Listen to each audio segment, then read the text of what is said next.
Chapter 12: Understanding Stress and Conflict. Today, life has become very fast, and hence tensions, frustrations, conflicts, stress are common things of daily life. Therefore, we must learn in detail about the origin, causes, effect, and controlling measures for frustration, conflicts, and stress. This will give us an insight to see towards life with positive approach and make us able to cope with these physical and psychological problems. Definition and meaning of stress. Regardless of the season, regardless of the person, everyone will, at some point in time, simply feel stressed. This stress can come at any time and it can be either powerful or more moderate. When we encounter stress, we all have our own ways of dealing with it and attempting to get over it. The term stress, as it is currently used, was coined by Hans Selye in 1936, who defined it as the non-specific response of the body to any demand for change. Selye had noted in numerous experiments that laboratory animals subjected to acute but different noxious physical and emotional stimuli, that is, blaring light, deafening noise, extremes of heat or cold, perpetual frustrations, all exhibited the same pathological changes of stomach ulcerations, shrinkage of lymphoid tissue, and enlargement of the adrenals. He later demonstrated that persistent stress could cause these animals to develop various diseases similar to those seen in humans, such as heart attacks, stroke, kidney disease, and rheumatoid arthritis. At the time, it was believed that most diseases were caused by specific but different pathogens.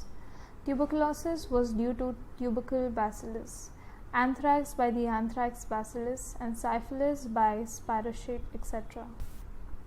Conflicts, demands, fear, assumptions, expectations, time pressures, pain, rejection. These are only a few of the components linked to our stress. The body and stress.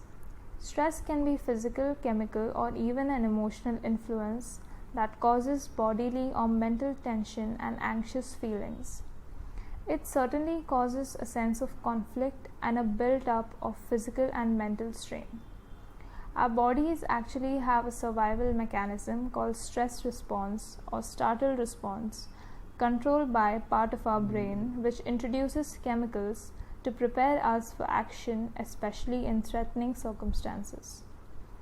Many of the body's systems are impacted: digestive, cardiovascular, respiratory, muscular, and immunological.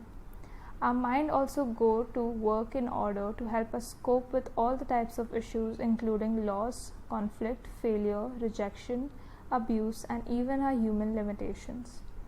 So you can see our bodies are well suited and adapted for handling stress. Most would agree that stress can be both productive and non-productive. Dan McGee says, productive stress is what we experience as we go through the daily demands of our lives, as we reach and attempt to achieve our goals, and even what we feel as we look forward to success. But non-productive stress happens when our emotions are overly burdened, our bodies are strained beyond limits, our actions or behaviors are defeating, and when our relationships are highly conflicted and at risk. Stress reaction. Recent psychological and medical research has given us two important insights about stress reaction. These are: we react to stress as a whole.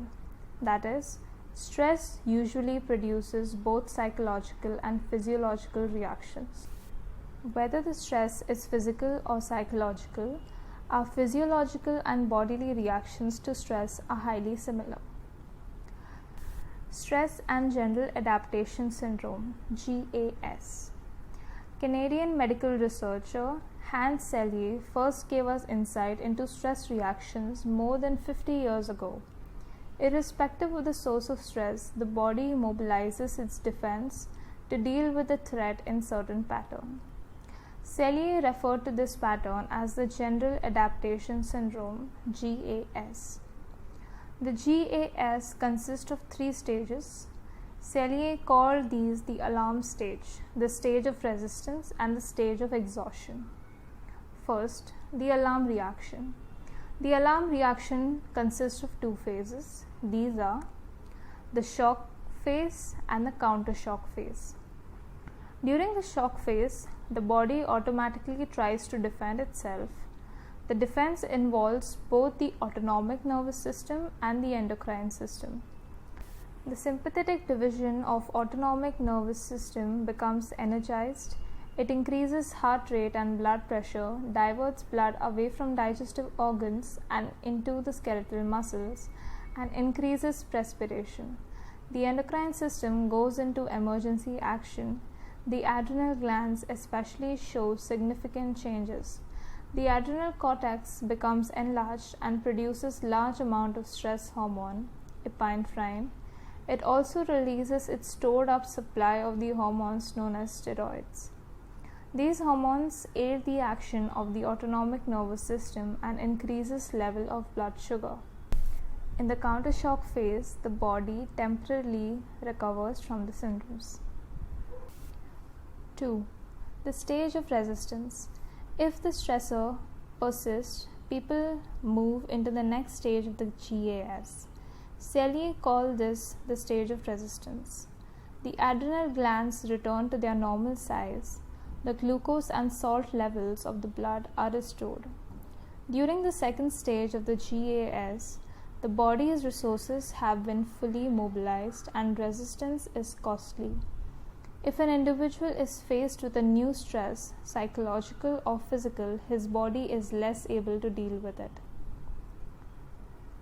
3. The stage of exhaustion. The stage of resistance does not last indefinitely.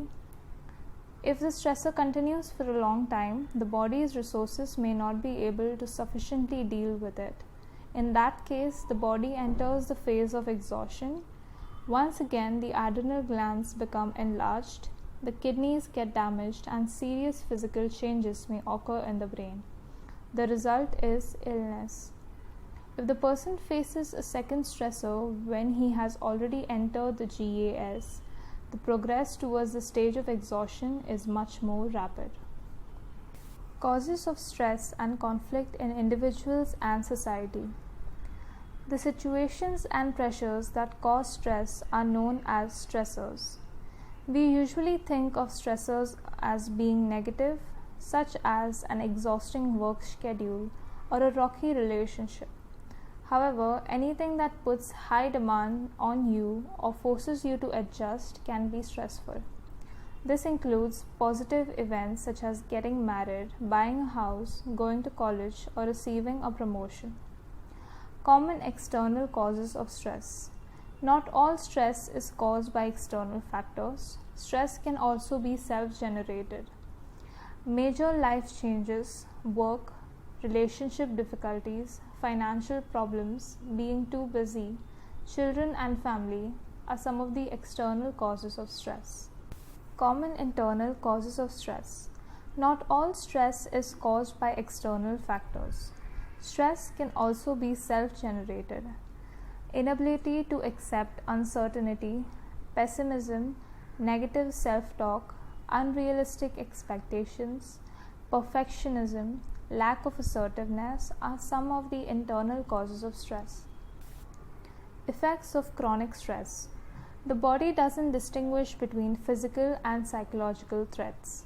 When you're stressed over a busy schedule, an argument with a friend, a traffic jam, or a mountain of bills, your body reacts just as strongly as if you were facing a life or death situation. If you have a lot of responsibilities and worries, your emergency stress response may be on most of the time. The more your body's stress system is activated, the easier it is to trip and the harder it is to shut off. Long-term exposure to stress can lead to serious health problems. Chronic stress disrupts nearly every system in your body. It can raise blood pressure, suppress the immune system, increase the risk of heart attack and stroke, contribute to infertility, and speed up the aging process. Long-term stress can even rewire the brain, leaving you more vulnerable to anxiety and depression. Many health problems are caused or exacerbated by stress, including pain of any kind, heart diseases, digestive problems, sleep problems, depression, obesity, autoimmune diseases, and skin conditions such as eczema. Agents of socialization. Agents of socialization are categorized into two as primary and secondary. Primary agents familiarize a child to the society, and family is a crucial primary agent of socialization.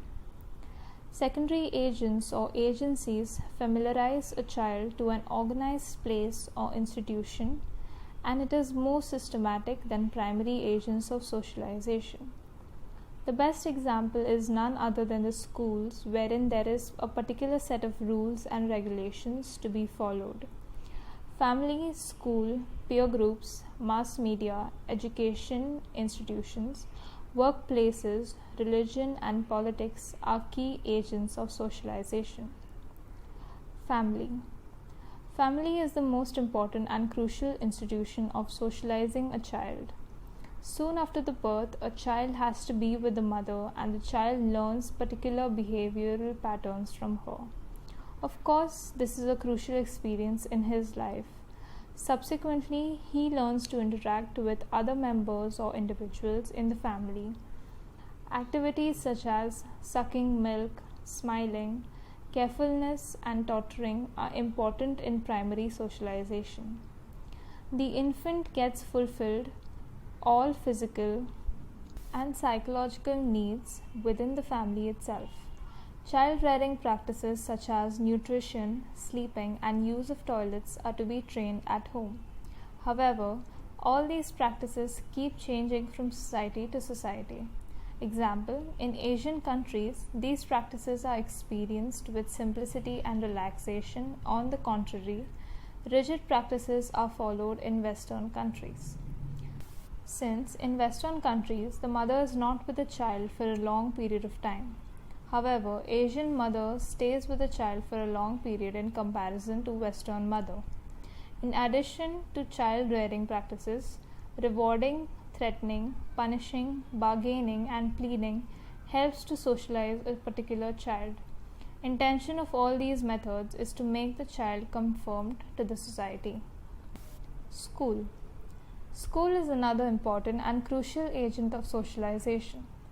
The child who has been with the family for years extends his relationship with the outer society through school.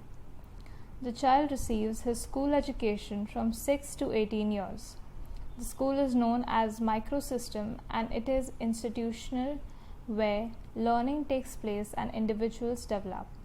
The school provides the intellectual and social experiences from which individuals develop knowledge, skills, customs, beliefs, interests, and attitudes that categorize them and shape their abilities to perform adult roles.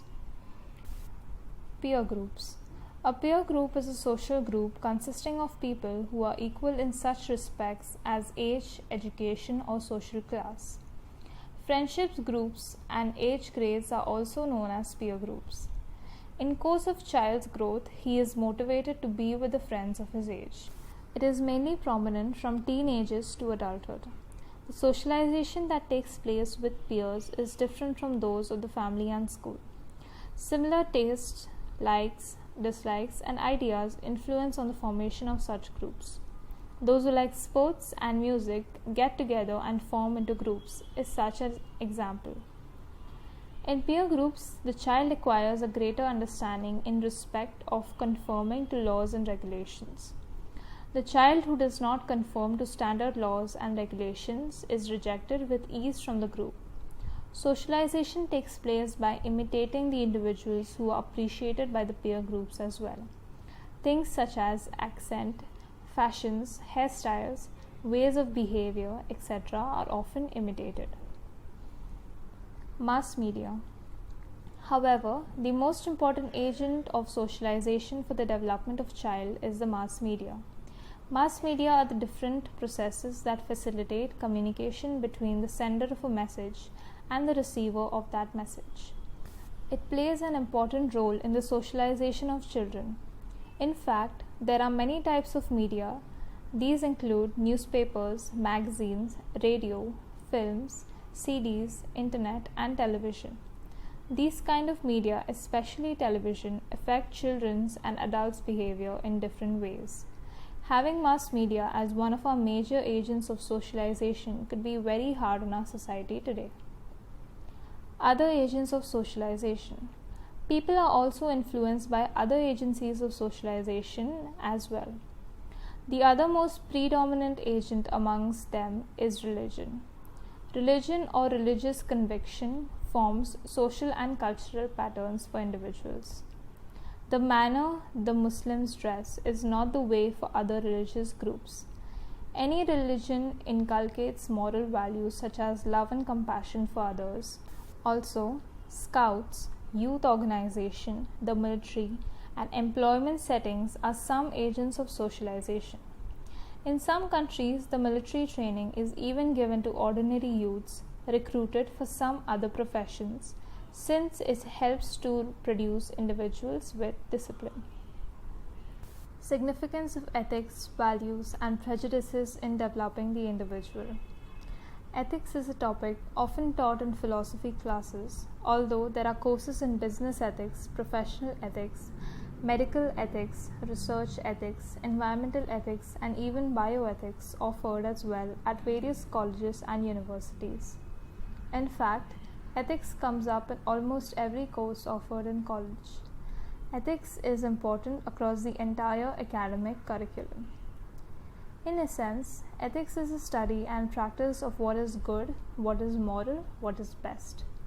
Ethics and truth are closely connected. An ethical person follows the path of truth and honesty. Great leaders adopted ethics as a way of life. They preached and practiced great virtue of truth and honesty. Mahatma Gandhi once remarked, "God is truth and truth is God." Abraham Lincoln, a great follower of ethical standards, once remarked, "You can fool all people for some people all time, but not all people all the time." Why ethics is important? Ethics plays an important role in development of individuals, groups, and societies.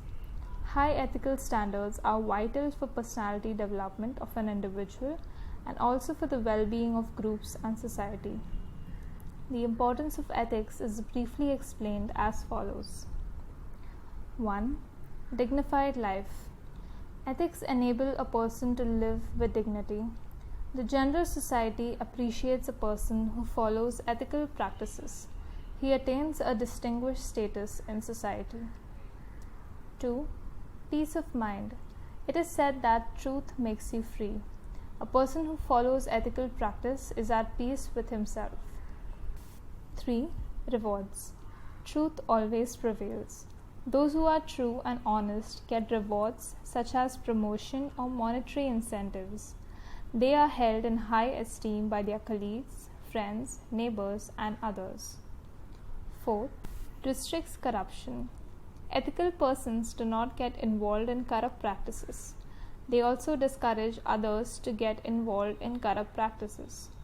At present, there is a rampant corruption in every walk of life, in education, business, politics, defense, judiciary, police, etc.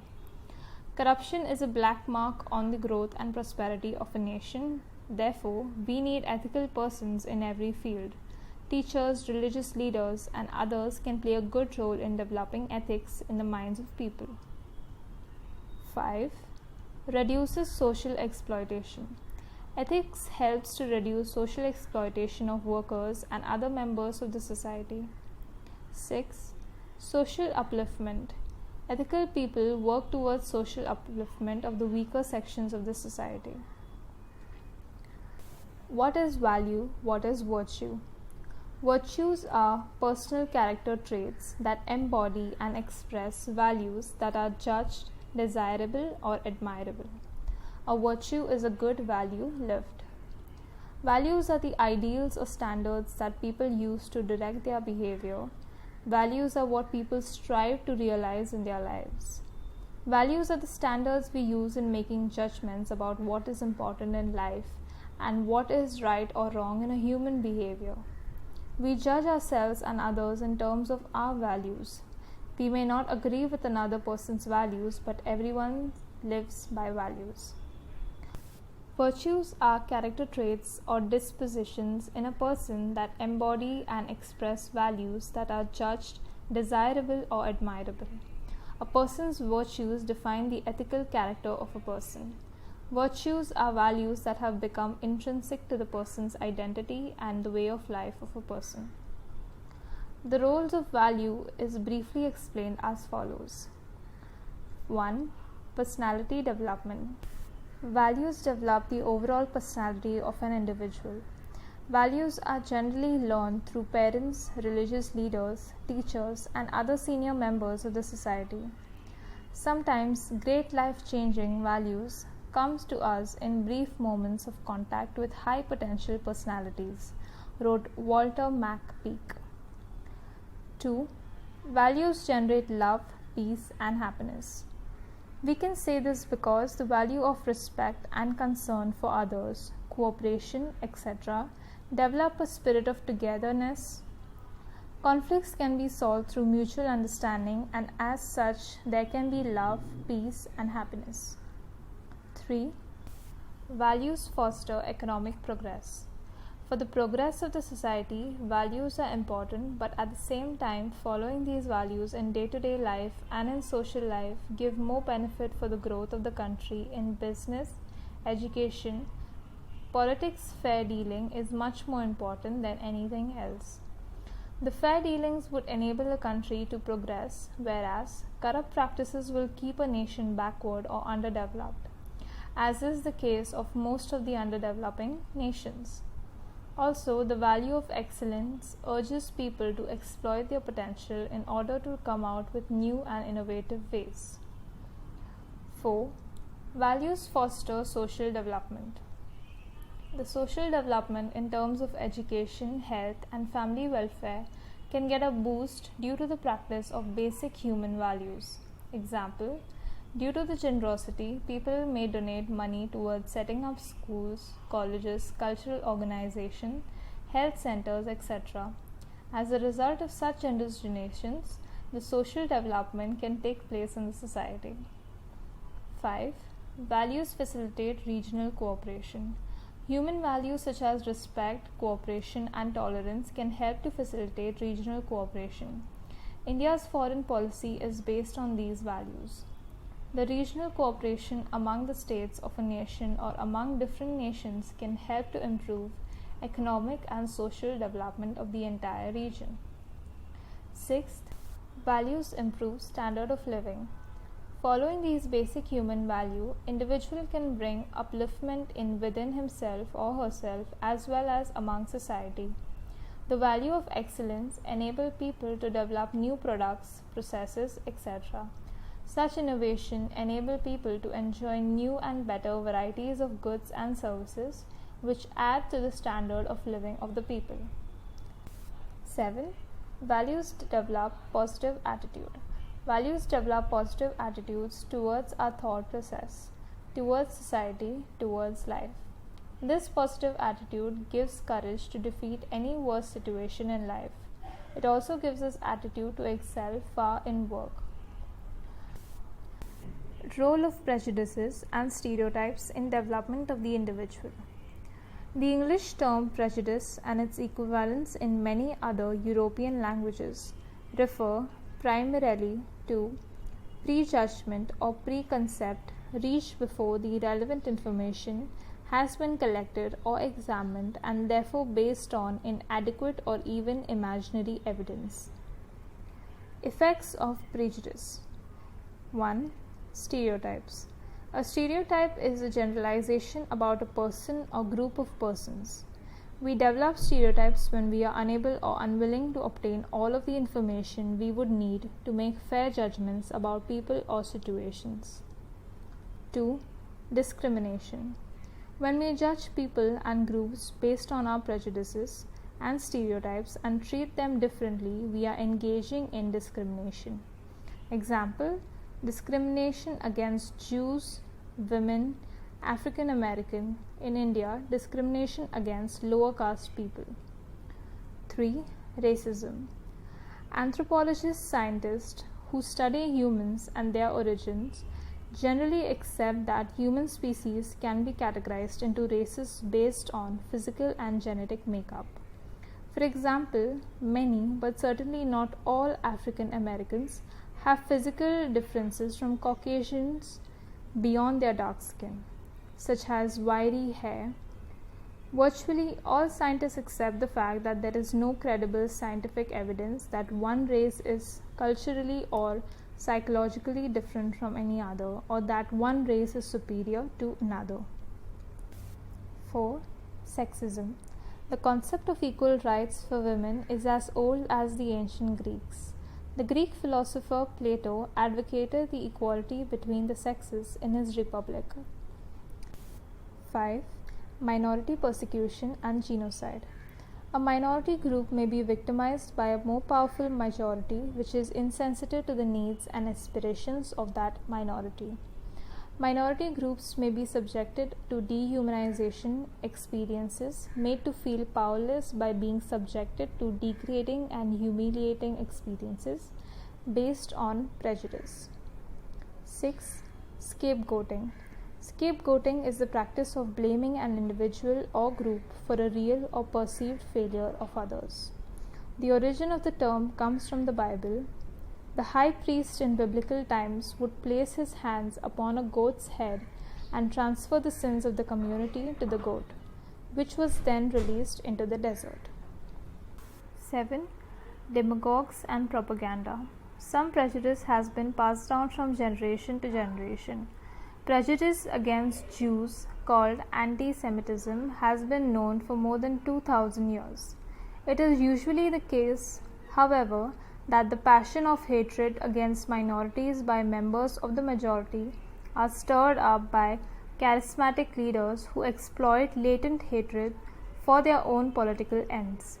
These leaders are called demagogues, and they depend upon propaganda and disinformation to achieve their ends.